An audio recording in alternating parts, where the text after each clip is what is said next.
Hey everybody, welcome back to our channel. In this tutorial, I'll walk you through the steps on how can you open PDF in Photoshop. To open PDF in Photoshop, you'll have to follow the steps.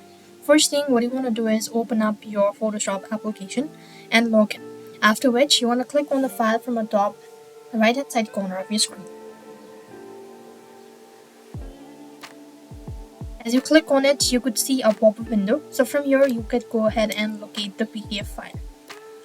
Next field, you could see a pop-up menu right in center. So there you could go ahead and click on import PDF and select whether you want to import pages, import images or 3D.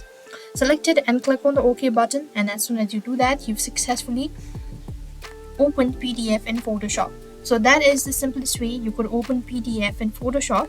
I hope the video was helpful. Make sure to like, share and subscribe to our channel.